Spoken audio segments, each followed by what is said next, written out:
He thought I was asleep, but I felt every heartbeat as he drew closer. One quiet night turned a decade of friendship into something we could never hide again.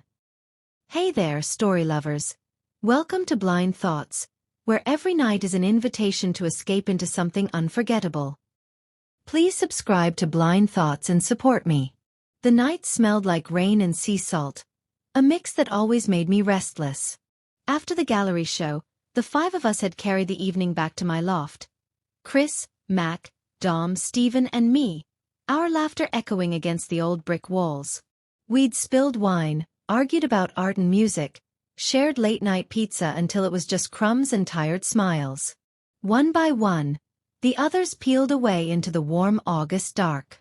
By the time the front door clicked shut behind Steven's quiet goodbye, only Chris remained. He lounged on the worn couch beneath the tall windows, his shoulders slouched but eyes bright. "You look exhausted," he said, voice low enough to vibrate through the wooden floor. "Maybe I am," I answered, even though a strange energy pulsed under my skin. I'd known Chris for nearly a decade. College studio classes, late-night drives, every secret but one.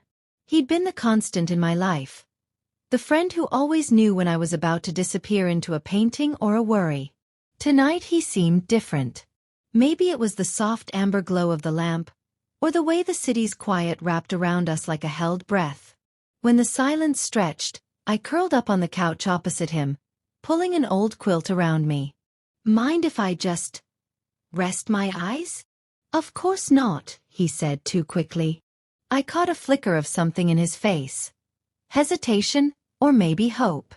I let my lashes fall and slowed my breathing, pretending sleep while every nerve stayed awake.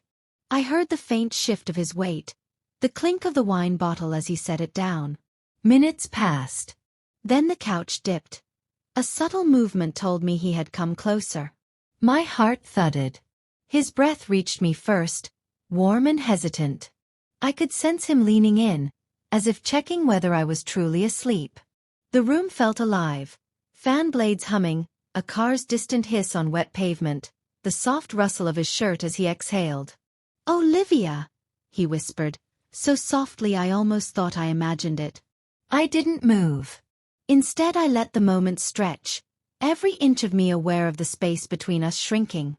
He brushed a strand of hair from my face, just a graze of his fingers, nothing more. The gentleness of it sent a spark racing down my spine. For years we'd lived in this careful balance, and here he was breaking it with a touch that said everything words hadn't.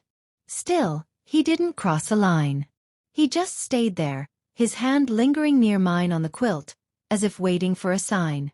I wanted to open my eyes, to tell him I was awake and that I'd felt this too.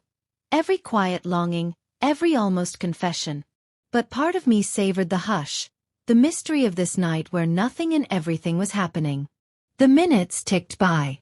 Rain began to patter against the windows, a soft percussion that made the world feel even smaller. Finally I shifted, letting my fingers graze his. His breath caught. "I know you're awake," he murmured. I opened my eyes. His face was inches from mine, eyes dark with questions. "Maybe," I said, a smile playing at my lips. "Why didn't you say anything?" "I wanted to see if you'd stay." Something in him unraveled then. A relief, a quiet joy. We talked in whispers, words weaving between us like the rain outside. He told me he'd been waiting for the right moment, afraid to ruin what we had. I told him I'd been waiting just as long. The conversation drifted across memories.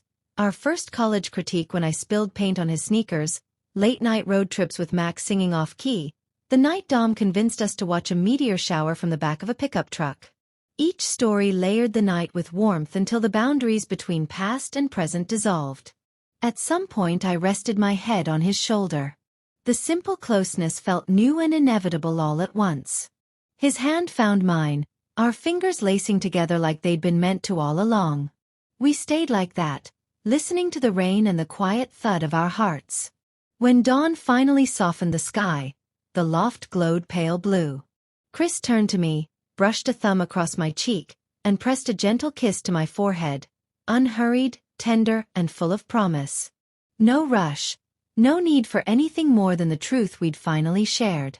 That morning the city woke around us, but we stayed in the stillness we'd created, knowing everything between us had quietly changed.